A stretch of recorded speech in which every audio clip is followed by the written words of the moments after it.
Quoi de neuf, le œuf? C'est l'info surprenante du jour. Salut Euphie.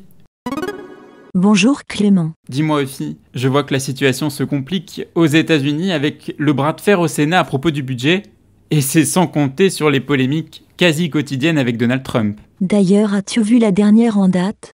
Encore une? Dis-moi tout. Figure-toi que Donald Trump aurait bénéficié d'un traitement de faveur pour se faire réformer de la guerre du Vietnam en 1968. Ce sont des accusations graves. Entre 1963 et 1975, ce conflit a coûté la vie à près de 60 000 Américains, et tu es en train de me dire que Trump aurait évité cette guerre grâce à une combine? D'où tu sors ça, Euphie? Le New York Times a recueilli les témoignages des filles d'un podologue qui a bien connu le père de Donald Trump. Un podologue ami de la famille Trump? Est-ce vraiment crédible? Clément, ce podologue connaissait bien les Trump, car il louait ses locaux dans le quartier du Queens à New York. Cet immeuble appartenait au père de Donald Trump. D'accord. Ah oui, c'est déjà un peu plus clair. Par contre, je ne comprends pas un point, Euphie. Pourquoi ce podologue aurait-il accordé un traitement de faveur? Qu'avait-il à gagner? En échange, le podologue avait accès à Fred Trump.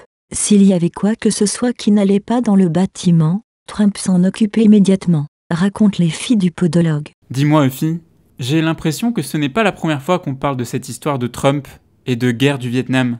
C'est exact. Le président est régulièrement interrogé sur cette question et ses réponses demeurent floues. Depuis de nombreuses années, il explique avoir échappé à la conscription grâce aux loteries organisées par le gouvernement américain. Mais le New York Times avait prouvé en 2016 que l'histoire était plus compliquée que cela.